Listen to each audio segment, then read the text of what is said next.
Original Long Wolf coming at y'all. You know, I thought about you all from the first video that I did with this, so I decided that I will make part 2, right? And we're gonna pick up where we left off at with the Cointelpro Or Treason video, where y'all got this William O'Neill guy on screen that we were talking about, who helped sell out the Panthers. He was Fred Hampton's right-hand man and shit. And also seeing too that this happened in Chicago, I'm very familiar with the neighborhood of where this happened, and a lot of the elders that were around at that time. Cause shit, my mom was around the time when he was killed. My mom was maybe 15, 16, something like that. She wasn't a little kid. You know what I'm saying? So, and my mother's 71 now. My father is 78. So I said, well, the hell with it, man. I got a good response from you guys when it came down to how many people at least clicked on the video. You know what I'm saying? I was actually pretty proud that people were willing to watch. So we're going to wrap this up now with this, right? Because it's only like 20 minutes left. But I'm going to let you guys hear out the rest of this. What you finna hear now is leading up to Fred Hampton actually getting killed. Okay, and the shit that happened to the days, weeks, and hours leading up to when he was actually gunned down. Okay, so we're gonna pick it up from where we left off, and like I said, it's like 20 minutes left. I'll be giving my commentary, back and forth. But you guys need to hear this, man, because this shit is important. A lot of our people don't realize that this shit is happening, and this is the other reason for why I'm doing part 2. So, but anyway, let's go. Program out to get the Panthers. I had no idea. In retrospect, I have determined from the type of information that I probably contributed greatly to it. You told the story before, and I'd just like to have you repeat it about Mitchell telling you that other agents give him information and how that made how you were being checked out. Well, I think early on in the game, he let me know that most of the information that I was supplying him was information he had already, or had been developed by his squad already. He kind of indicated that the information I was supplying was being cross-referenced with other informants. So I always felt like it was best to tell the truth. So, as you can see, even with this guy here, remember the first dude that we started off with in the first part 1 that we did, the original one?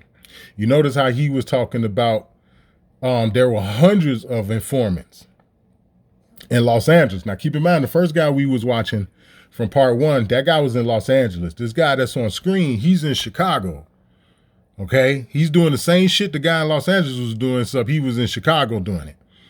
So you hear him talking about how the FBI was cross-referencing the information that he was giving to them with other informants, right? And again, like how I said, I cannot stress this so enough. That shit is important to know, that a lot of our own people were involved in the detriment. Because keep in mind, this shit had a long-lasting effect, because what happened after this? Okay, this was the late 60s. Then you had the disco era. Motherfuckers started doing heroin, and motherfuckers was doing lean and shit, because lean ain't nothing new. Motherfuckers was drinking cough syrup, Robitussin and shit back in the 70s, doing the Studio 54 time era, right up through the 80s, and then the 80s came with the crack. Late 70s, early 80s, I should say, because crack ain't new either. But this shit has had a devastating effect on our people, man. It's been one thing after another. Boom, boom, boom, boom, boom. And within all of this shit, our people participated in it. We participated in selling crack. We participated in the disco era where motherfuckers was doing heroin and all that other shit in the 70s. And all. We participate. When we motherfuckers need to start educating our children and start letting them understand this at a young age, that the decisions you make can be detrimental. Especially if you a motherfucker like this guy on screen. But anyway, let me shut up, because I really want you guys to finish listening to this motherfucker. Ugh. And talking to him, because he had his own methods. It was very little information that I gave him that he seemed surprised of. Okay? I just assume the FBI is not the FBI for nothing, Once again, I want to ask you about your feelings. Yeah, they the FBI because of people like you. Even with all of their equipment and all other different things that they may have had, they still needed a motherfucker who looked like you in order to pull it off. Now, there's a couple of ways we could look at that, but I won't go into that now. I'm gonna let him finish. Learned about the raid, Fred Hampton's death, or walking the apartment with Bobby Rush. I can't do it again. I just can't. It won't jail. That's a cut. Okay, I listened before. You went to the office that morning and you saw the headline, and then it hit you. Well, it didn't really hit me then. It hit me after I walked into that house. It was cold, and it was blood everywhere, and it was holes in the wall, and then I was, I just began to realize that the information that I supplied leading up to that moment had facilitated that raid. I knew that indirectly I had contributed, and I felt it, and I felt bad about it. How you gonna say indirectly? You made it to a point to where you was going everywhere with that man. That man was feeding you, man. That man brought you into his fucking crib. He brought you into his life. He was feeding you. You used to break bread with that man. Do you hear him? He talking about indirect. Once again, no accountability. Our people are good for that. Our people are good for no accountability. And then we don't hold them accountable. So it's like we all fucked up. Everybody fucked up. This nigga fucked up. Our people who don't hold these motherfuckers accountable are fucked up. Like how I said, Bobby Rush went on to be the congressman. If I'm not mistaken, he might have just stepped down or some shit, or he might still be the congressman after all this time. Matter of fact, I'm going to look into that too. How that nigga go on to be the fucking congressman? How? And how the fuck did he get to be the congressman for as long as he was? Now y'all think about that. Oh, I had indirect responsibility. Man, you was every bit as responsible, man, as if you pulled the fucking trigger yourself. And this is the accountability that we do not hold to people, period. Whether a lot of they are our own people or not. I mean, fuck, we just elected a president with 34 felony counts after he took office the first time with his first term with no political experience of any kind. But when I tell you the hearts and minds of men and women are corrupt, people just look at me like I'm fucking retarded or something. Like, this is fucking disgusting. And then I got mad. I had... and then I had to conceal those feelings, which made it worse. I couldn't say anything. Yeah, you couldn't come out and let them know that you was... Man. And you actually got to live to tell this story. And you're not telling this story from behind a prison wall or something. You know what I'm saying? At least that, you know what I mean? At the very least, this motherfucker's supposed to went to prison. Oh, wow. I had to continue to play the role. And I think it was at that point that I lost something. I lost something. Everything that I thought we were doing to fight crime had a different message after that. It was a blow. Now, granted, he was young, and I understand that. All right, I want to put that out there. He was young. They didn't go get somebody that was his age, like the age he is now, to go do that. Although, to me, I don't think age matters. To a degree, it does not matter. You know what I'm saying? He was young, but he was well aware of what the fuck he was doing. He was well aware of what he was doing. And for him, it was a game. For him, it was cool. He young, he get to be with the FBI and this, that, and the other. And all the time, they using your ass. Just like the other dude. The dude we watched from part one, the first guy, the very first dude I showed, same thing with him. Pretend like they don't know him and they never worked for him and all this other bullshit. After you done all this shit to your motherfucking people. Like, you can't make this shit up, man. And then, let's add insult to injury, right? Let's add insult to injury. That very neighborhood got cracked out, heroin out. Motherfuckers all addicted to heroin, crack. you know, the whole fucking neighborhood is just gone, right? And then it went from that to straight up gentrification. And I'm talking about this same area. You got to remember, you could walk from his office, the office that they used to meet up at on Madison and Western and shit. You could walk from there to his crib. His crib was on Monroe, right? You could walk. Okay? That whole area has been gentrified. The whole area. Like I said, after this shit, the drugs came in. Serious drugs, hard shit. I mean, they motherfuckers already doing drugs and shit. But you know how it eat, what I'm saying. Anybody that's old enough. There was a plethora of drugs from the 70s up through the mid 90s. Nothing but drugs. Actually, shit to the end of the 90s. Actually, shit, that shit was, it didn't really start to subside into the 2001-ish era. That's when it really started to subside. But all through the 70s up and through to 2000, man, nothing but drugs. Nothing, right? And I'm talking about this very neighborhood, this very area right here that he was talking about, that where he helped fucked up. That community was decimated after that with drugs and gangs and all this other stupid shit. And now today, right now, total gentrification. You got some of everything walking around over there now. It's really fucked up, man. And we still have the same disgusting, pathetic ass mindset, if not worse, to the 10th power than we did back then. Like we some horrible motherfuckers, man. We really need to come out of this darkness.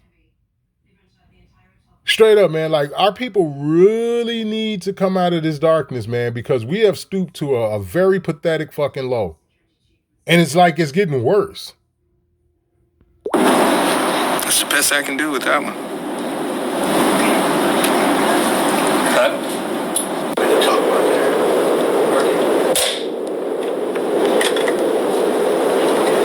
Did you ever think about the movement, the civil rights movement, what the Panthers was doing? Did you ever talk about that? Yes, I did. But it came later for me. The movement came later. Well, you gotta understand, I was inside of the Black Panther Party looking out at the movement. Somebody wanna know? No, look at me. Oh. Right back. Stop the camera a minute, please. Well, I always understood the movement from Martin Luther King's angle. In my view, he was the movement. The Panthers, their perspective was as black revolutionaries, black nationalists. They really didn't want this government. They wanted to overthrow this government. They wanted to embarrass this government. They wanted to punch holes in the system. They wanted to investigate and illustrate its shortcomings. That was their purpose. They were a vanguard. At one point, the party members embraced Huey P. Newton's writings. It was a theory of revolutionary suicide. They felt like their job was to get out there and basically die to set an example.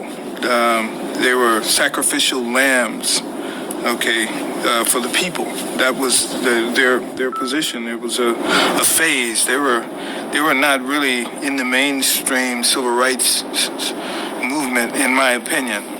Tell me what you thought about Fred Hampton as a human being. I thought Fred Hampton was pretty idealistic. He was pretty dedicated to the black struggle. I felt like he gave a lot. He gave his life. And out of 16 months that I knew him, I don't have anything bad to say about him. I'm sorry that he died like he did. He was, in my opinion, he was murdered by the Chicago Police Department. And I feel bad about that. I felt like he was a person that died for what he believed in. So essentially the way it worked, it was a joint effort. And what happened to Fred Hampton? Yes, the people who pulled the trigger, right? The motherfuckers that actually slaughtered him, that did the physical slaughtering. Yes, it was Chicago police. Yeah, it was. You know, the fucking men who carry that bullshit badge that got policy wrote on the side of the car door that everybody pronounced police. Yes, they did the physical slaughtering. Yeah. But it was in joint effort with the federal government. And the federal government sat back with clean hands on the surface. On the surface, if you look at it for face value, on the surface, they sat back with clean hands. While Chicago PD took the rap for doing the physical slaying, the actual taking of his life. But it was all in joint effort with this motherfucker and other agents that they had rubbing elbows with Fred Hampton at the same time to show you how this shit worked. Like, it's fucked up, man. It really is. And this part two, this needs to be a part two because people need to get this. They really need to understand this. They're moving around in the community, man. They're moving around in our neighborhoods right now, and they look just like him. Had he lived today, he probably would be a politician, a successful politician. You said that he thought he might die after he got out of prison? No, I think he felt after he got out of prison like he was a target unfairly.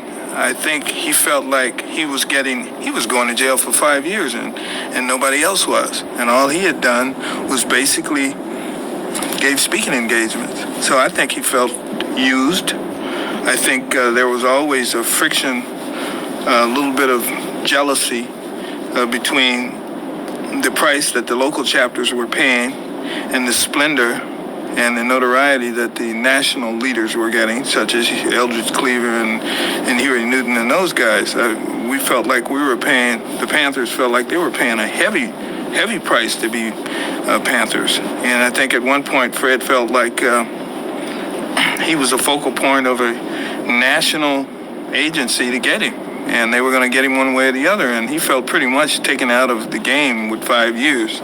I think he was resigned to go into prison. He was resigned to not being a Panther anymore. Let me ask you about the Chicago police and the FBI. Do you distinguish between the two? I do. I definitely do. Do what? I definitely draw a distinction between the FBI and the Chicago police. I have known quite a few FBI agents, and I've worked with them for the last 5 or 6 years, and they've never asked me to compromise my morals or my principles. Contrary to public belief, I haven't been instructed to commit crimes or provoke crimes or conduct burglaries or inject drugs in people or to commit murder. I haven't been. If anything, my association with the FBI made me a better person. How did they treat you when you were relaxing with Mitchell? Were there ever any other agents there? Did you treat it as a peer? Not only was I treated, I had been to Mitchell's home. I have held his child in my hands, in my arms when he was 1 year old. I have been through the offices of the FBI wearing sneakers and a dirty T-shirt with Mitchell. I've rode around with him in his car during that time. 3 or 4 months after I became a Panther, I've eaten at his table, at his dinner table. A bootlicking motherfucker. What other way to say it?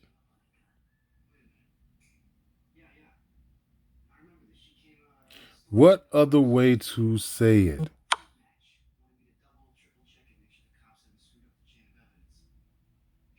It often makes you wonder, who is his parents, his family connected to? It makes you wonder. Do you hear the shit he's saying? Do you see how he praised this? The fucking Federal Bureau of Investigation that he say the FBI made him a better. They made him a better person, man. You gotta be kidding me, man. You gotta be fucking kidding me. Because you got to do stuff that ordinary niggas don't get to do. That's all that come down to. That's all that come down. I don't know no other way to put it. He never had nothing bad to say about Fred Hampton, but yet look at what happened to Fred Hampton. And you continue to work with them. He said, I worked with them for the last 5 or 6 years. Now, this interview came out in the 80s.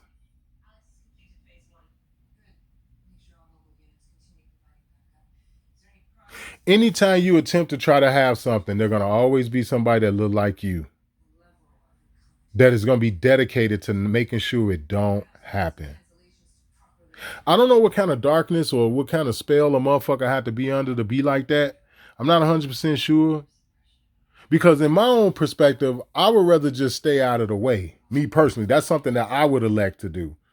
I would rather just stay out of the way. But for somebody to go out as far as he did, and then he over here acting as if the FBI is the best thing since sliced bread, it's like, wow, man, you got to be joking. This is a fucking joke. We had at one point, he was a role model for me when I needed one. I mean, we had very few role models back then. We had Malcolm X. Well, he said he came from a middle-class family, a middle-class neighborhood when the interview first started.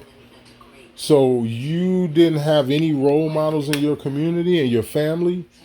Like, I don't understand that part. How does that work? I don't get it.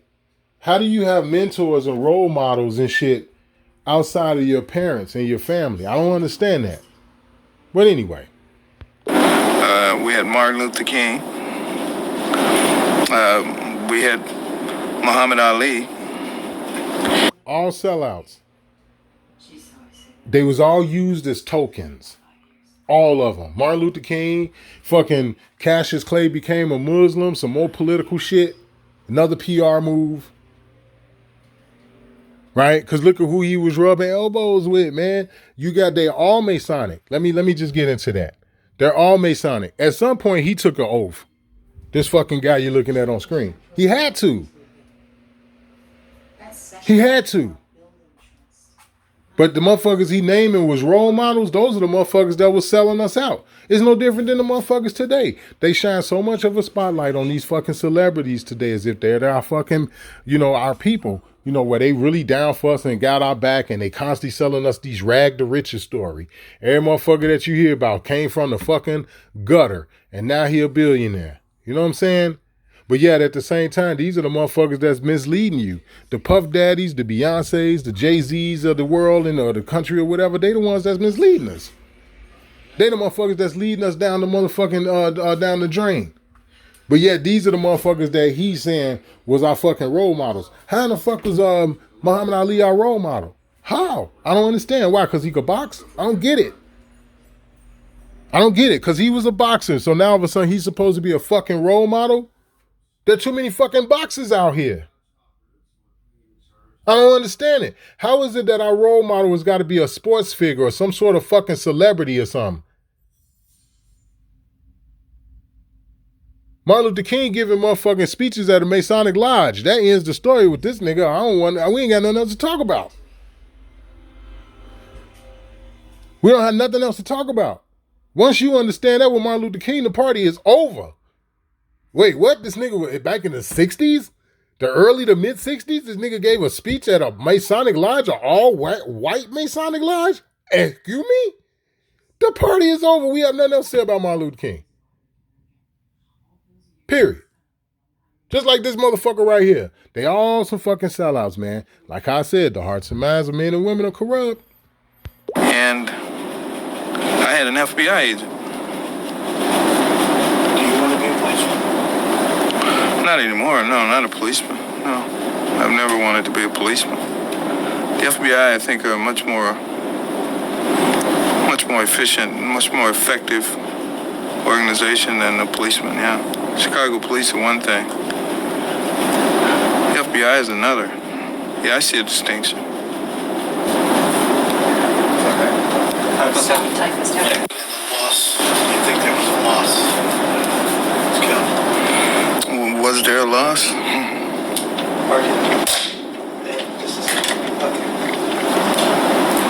Was there a loss? Yes. I think that the slaying of Fred Hampton was definitely a loss to black people in general. he would have made he was a fine leader then, and he would have made a better leader. He was only maturing then. I mean, he was 22 years old. And see, that's the other thing. Did you hear that word? You hear that word, leader? Let me explain something to y'all, man. Shit that people don't want to talk about. That goes against self-preservation. Okay? That goes against self-preservation. That's just the bottom line to that. There's no such thing as a fucking leader. Now, you can have a joint effort where multiple people are responsible, multiple people have their hands in it. But what the fuck is a leader really? How you 22 years old and you a leader? How the fuck? Can somebody explain that shit to me? You mean, let's do the devil's advocate thing, right? Y'all know how I am with devil's advocate. Let's do the leader shit, right? Let's play that role for a second. This whole leader thing. You mean to tell me you give that title to a 22-year-old? Really? Huh. Interesting. I thought they say that they brains, a boy brain is fully mature to like 26 or something, right? 27 or some shit, right? Ain't that what they said? Where you get this leadership from? And then he's 22 years old? Make that shit make sense, people. Make that make sense. Now, I'm not saying anything bad about Fred Hampton. I'm just saying, damn, if you got to give a leadership role to a 22-year-old, motherfuckers are in trouble. Straight up. We tried to develop negative information to discredit him, just like we did everybody else. We, meaning the FBI, I tried to come up with signs of him doing drugs or something, and never could. He was clean. He was dedicated. I've had private... And that's the motherfucker you had shot up. In case motherfuckers don't know, the police came up in that man and lit the man crib up. Lit his bedroom up. Fucked the man up. All right? For anybody who don't know. This is the motherfucker you helped them do that to. Now, mind you, by the time Fred Hampton been killed, all kind of motherfuckers have been assassinated already. Okay? Huey P. Newton was supposed to have already got into the fucking shootout with the police out in California. All right? For anybody who know the history. Allegedly. He's supposed to already had the shootout with them. But you didn't know that this was going to happen. You had no idea. Oh, I don't take responsibility. Oh, it was indirectly. And the fuck out of here. You decimated the so-called black community with this bullshit. Because like I told you, no sooner than this happened, here came the drugs. Here came the gangs got worse. Anyway. Conversations with him. We got along pretty well. For about 7 months, I was his personal bodyguard. He wouldn't go anywhere without me. And I know Fred Hampton better than anybody, to tell you the truth. He was dedicated. That's all I can say to it. So roll out. Park it, please. Do you think of yourself as a hero for what you did? Oh, absolutely not. I'm not a hero. No, I don't think of myself as a hero for what I've done, but at the same time, I don't feel ashamed. It was my role during that time. There were a lot of different roles, a lot of different positions. There were actually a lot of blacks fighting in Vietnam that felt like they should have been there and was proud to be there, fight for the country. I felt like there was a war here in the street, and I was recruited early, and I joined sides early, and I didn't straddle the fence. I gave it all I could, as long as I could. And then when I felt like I couldn't give any more, I left. I excused myself. Do I feel like I betrayed? So that go to show you, we sold out a long time ago. With a lot of us being born in the 70s like myself, we was already doomed. Even if your parents, let's say you came from a middle class family, right? Let's say you came from parents who was both in the house, they had jobs and etc., right? Even with that even being said, man, we would the die was already cast to put us to where we are today in 2025. Because all of this stems from this that we're dealing with today, all of it. This is how you get to other niggas want niggas to take shots and shit. Shots you don't know what the fuck in the vowel and all that. This is how we get to that. This nigga feel proud for what he did. Like, you cannot explain this shit. You cannot explain this away. You keep saying the man was clean. You keep saying that the man was dedicated. You can't find nothing that he was doing that was criminal. Nothing. But yet the fucking police came in there and treated that man like he was a known criminal. The police came in that man's house and treated him like he killed one of their own. With the help of you and with the help of the FBI. But yeah, you don't take no responsibility. I don't understand that shit. The man wasn't promoting violence. He went out there gang banging. As a matter of fact, and early on in the interview, you heard him talking about how Fred Hampton had got into it with the leader of the Black Stone Rangers and shit. Because they didn't want them over there. And dude was trying to tell them that we not doing what you all doing. We on something totally different. And the leader of the Black Stone Rangers was like, we don't want to hear that. Man, make this shit make sense, people. Make this evil shit make sense. Here is the same motherfucker you tell a story about. He wasn't trying to gang bang or nothing. He wasn't trying to get into it with the other gangs that were around there or nothing.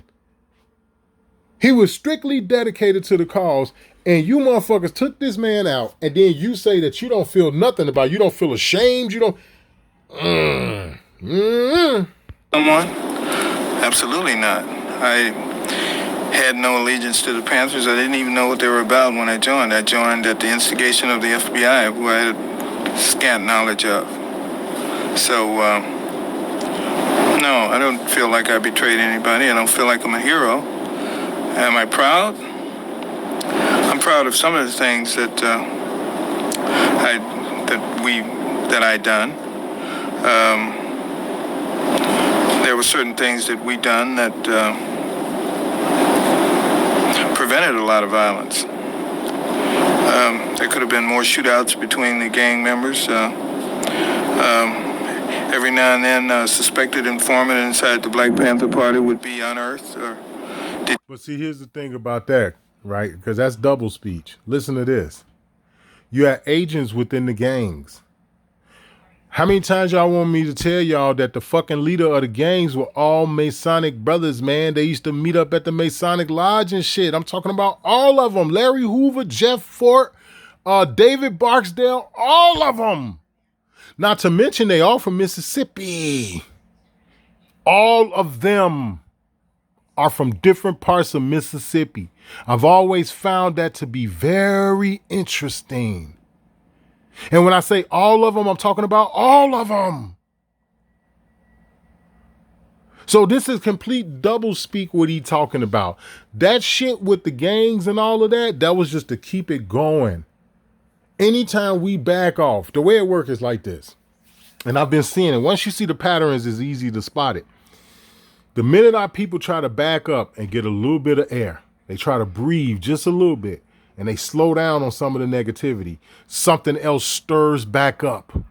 And motherfuckers go right back into that new thing or whatever it is. You don't catch a break. You don't get a chance to breathe. Now, my question is this. For him to have so much high admiration and this, that, and the other for the things that he has done, it makes me wonder what else has he been involved in? Because like I say, the nigga connected. He's got to be a Freemason. He has to be. And again, these are the things that we don't talk about. Nobody want to talk about the Black Masonic Order. Don't nobody want to talk about the Black Nobility. I put the motherfucker video out about the Pope kissing niggas' feet and got crickets and shit from the so-called great historians and shit. Nobody wanted to talk about it. But at the end of the day, these motherfuckers right here is a problem. Because you could have very well just stayed out of it. You give us this bullshit story about some fucking car that you stole, and as a way to get out of going to prison, you did this. But you have no shame.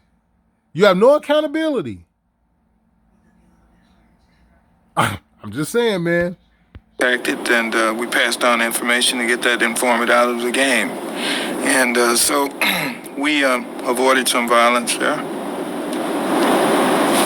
How do you think members of the black community at that period would have perceived what you were doing? And it's like, what neighborhood he talking about? Is he talking about that same neighborhood? Did he bounce around to a different part of Chicago? Did he leave the state or whatever? What is he talking about?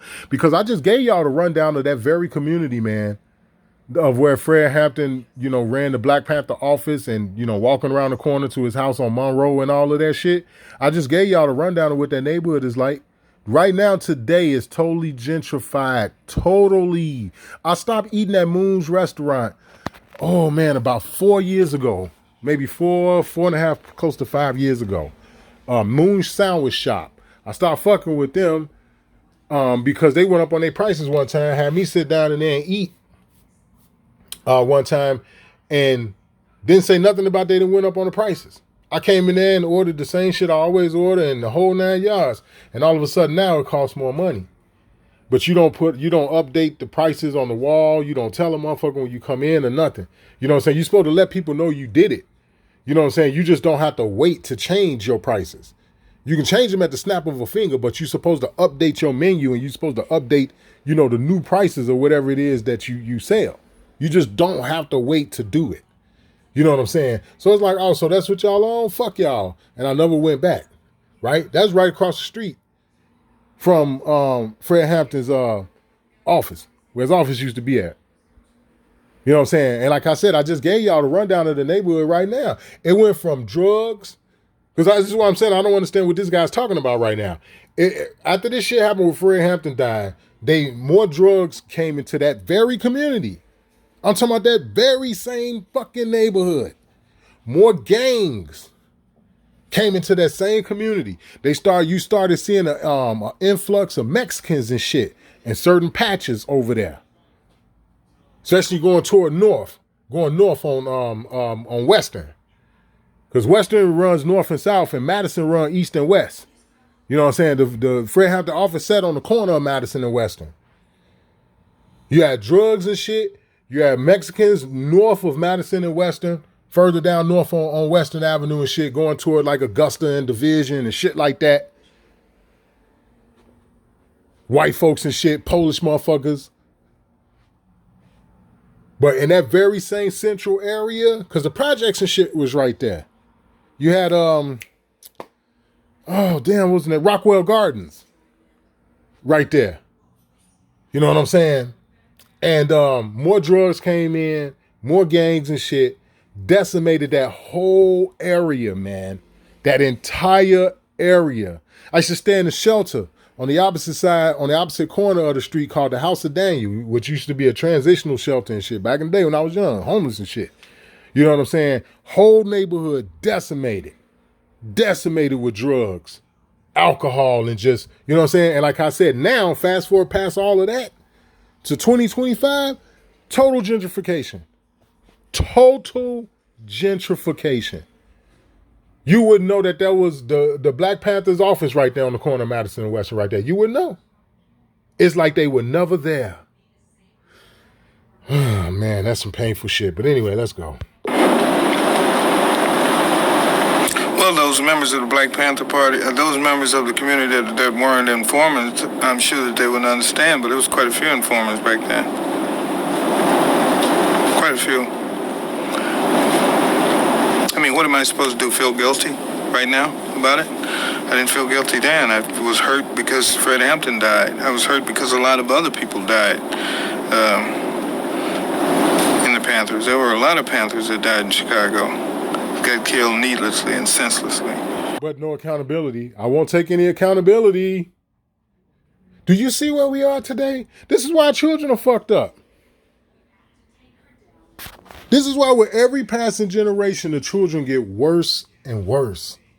It's because of shit like this. You take no accountability for any of this, but you admit these Panthers died senselessly. Now, mind you, here's how you know that they were never a gang. When them motherfuckers started dying like that and then they killed Fred Hampton, that was it. They totally dissolved after that. That's how you know they weren't a gang. They were never a gang. Within these gangs, when a motherfucker like that get killed, the motherfucker that's next in line always take their place. It don't matter if it's GDs, BDs, vice lords, MCs, four corner hustlers. It don't matter. Black gangsters, it don't matter. Anytime a motherfucker like that within them gangs get killed, the motherfucker that's next in command always take their place. Always. But that didn't happen in this situation with the Black Panthers. When Fred Hampton was murdered, that was it. They reduced their numbers down because motherfuckers just walked away. They was like, nope, I can't, it's too much. Because it was never about a gang mentality. It was never about violence. Unless they had to. Now, they had no problem with fucking you up. Just simply because, you came in the fucking neighborhood, some all-white cops and shit came in the fucking neighborhood and started fucking us up for no reason. Which is some shit you're still not supposed to allow to happen to this day. You're not supposed to allow that. But this nigga here has no accountability for what he's done. No accountability at all. None. But you admitting all of this shit. You admitting Panthers died. A lot of Panthers in Chicago died senselessly. That means they should have still been alive. It shouldn't have happened. You admitted they fucked Fred Hampton up, and that shouldn't have happened. You admitted that the man wasn't no criminal. The only thing he went to prison for was the whole thing about being political. So the fucking federal government trumped him up on some charges and locked his ass up. The man didn't do no drugs, nothing. And this is the motherfucker you helped get killed, but you don't have no accountability. At this point, I question the whole purpose of the Black Panther Party. It got a lot of people hurt. And they did very little else. I mean, if you associate the Black Panther Party with the civil rights movement, that's a mistake. In my thinking, they were necessary. It was a shock treatment for white America to see black men running around with guns, just like black men saw white men running around with guns. Yeah, that was a shock treatment. It was good in that extent, but it got a lot of black people hurt. Regret the personal costs? Was there personal cost during that period in terms of relationships with Mormon or with friends? No, because the Black Panthers were communistic.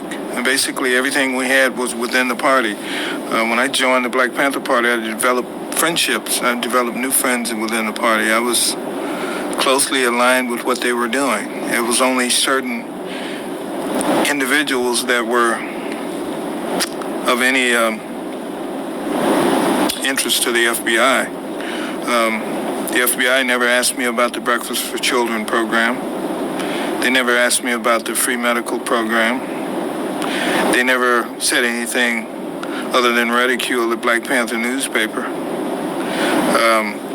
They never questioned their right to have firearms. They were only interested in Panthers that were doing other things. Panthers aligned to SDS and the Weatherman back then. Panthers that were smuggling guns into the city. Every now and then I'd pick up a locker full of composition C4. And the FBI was interested in tracking that type of weapon, to find out where it was destined to. They were only interested in basically the communications we had with other militant divisions, splinter groups outside of the city. They never asked me about free clothes for children and stuff like that. No. Did you ever develop any hard evidence the Panthers were involved in the coalition with SDS? Well, the Panthers had a public coalition with SDS, but the the Weather Underground was a different ball game. But then I knew Bernardine Doran and those people before they became weathermen, when they was just SDSers, and I knew the relationships we had then, and the relationships were pretty tight. There was always there was no hard proof, but who needed proof? I didn't need it. The FBI didn't need it. What would you tell your son about what you did? I think I'll let your documentary put a cap on that story. I don't know. I don't know what I'd tell him other than I was part of the struggle. That's the bottom line. I wasn't one of those armchair revolutionaries, one of those people that want to sit back now and judge the actions or inactions of people when they sit back on the sideline and did nothing. At least I had a point of view. I was dedicated, and then I had the courage to get out there and put it on the line, and I did. But if he didn't want to take no accountability for what happened with his own actions and how his own actions led to those things happening, then you know damn well he's not going to take no accountability for what happened to the community after Fred Hampton died. You notice how he said the FBI wasn't interested in the Food for Children program, which turned into WIC.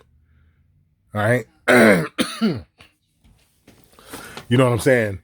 It turned into WIC and the other things that they did, like with the medical care and stuff that they was giving out to people that couldn't help themselves or couldn't afford medical care. These are the motherfucking people. He said that they were communistic, but yet this is all you could say that they were doing. Like, wow, man. This is amazing, man. Let's play the last couple of minutes of it. This motherfucker here is unbelievable. Imagine having parents like this. Imagine growing up in a house with parents like this. Or imagine having a girlfriend or a boyfriend or a husband or a wife like that think like this. There you go. Let history speak for me.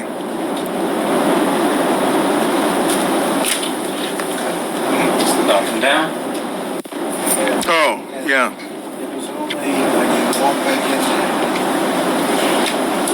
Yeah. Were the Chicago police gonna raid you? No. We wasn't worried about the Chicago police raiding us. Like I said, we had guns. They knew we had guns. We'd had guns ever since we were there in the office. And nobody expected Chicago police just to blatantly come up in there. And sure, if we were to shoot out the window or something, or somebody run up in there and they're in hot pursuit, yeah. But we didn't expect the police department to come at 4 o'clock in the morning and raid the apartment. I mean, they knew guns were there. Hampton was out on appeal. And I think they were suspecting that he would probably try to flee the state or something. So they had cars on him constantly. I mean, he was tailed constantly. But like I said, it was a game. It was a game we were playing. The leather jackets, the beret, the military format, the guns, it was all to impress the people, really. We never intended to take on the police department to overthrow the government. The Black Panthers wasn't all about that. It was rhetoric. It was, like I said, it was shock treatment for white America. Well, I knew that it was kind of serious. The game turned into reality when I saw Fred Hampton's body. Yeah. When I walked through that house and saw those bullet holes and that blood laying on his mattress, yeah, it hit home then. I knew we were in the real world, and that there were people out there that was going to kill us. That was the bottom line. It was real. But before that time, it was, we used to walk around packed. I mean, I carried 2 guns every day for 7, 8 months. We used to walk in the University of Illinois Circle campus, man, on a speaking engagement at 2 o'clock in the evening.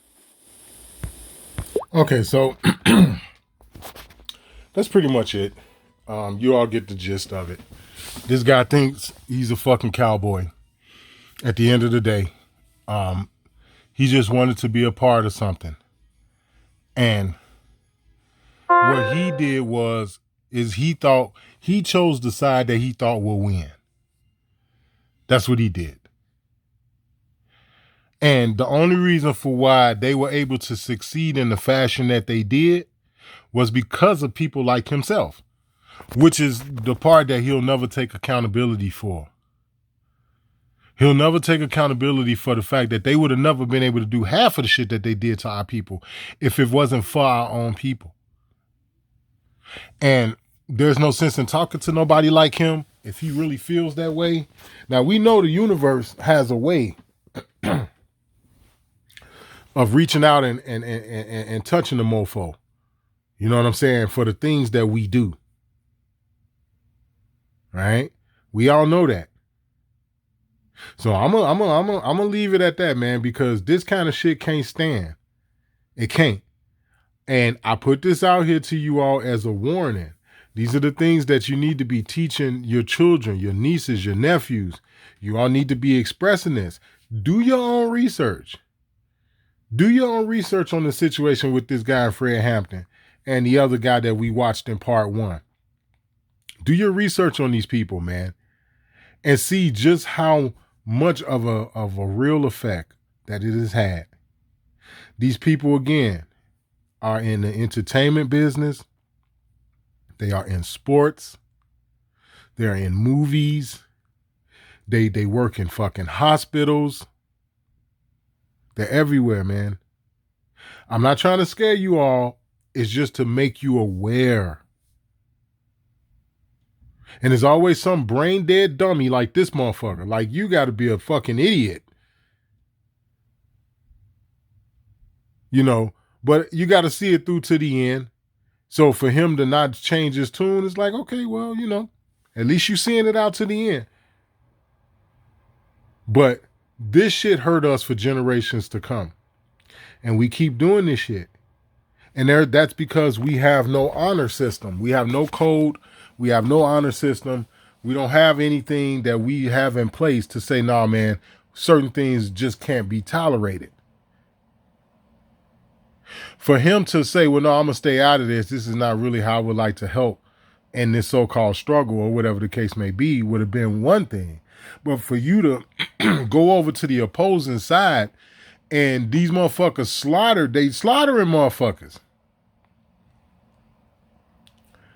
They slaughtering motherfuckers. He talked about all kind of Black Panthers in Chicago were killed senselessly.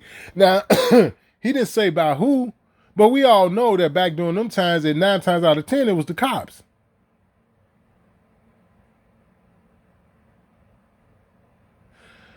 Boy. What else can be said about this? To be aware is to be alive, people. That's all I can say. I'm not asking you to go out here and just start pointing fingers at people and just now all of a sudden this motherfucker's a fed, this person an agent, or this, that, and the other. I'm just telling you guys this to be aware. Because this is something that do not get talked about. We do not talk about how disgusting and filthy our fucking people are. If we don't have conversations about it, we're not going to do anything about it. That's just the bottom line. And I love my people. This is not to shame or to have self-hate. That's not what this is about. It's to shed a light on the fact that you have some of your own that are fucked up. That's it. That's all I'm trying to do. We have some of our own that are some really fucked up, hideous people. Straight up. We don't take any accountability. It's never our fault. We're never the goddamn cheerleader. We always the victim. It's always somebody else. I don't know, man. I don't know. I'm going to get up out of here. We at the hour mark, so to be aware is to be alive, people. Start doing the best you can to live a good life. To not be a fucking heinous, hideous person, man. But anyway, it's the original Lone Wolf, man. I think I've said enough on this one. Cointelpro or treason? You be the judge. Signing off.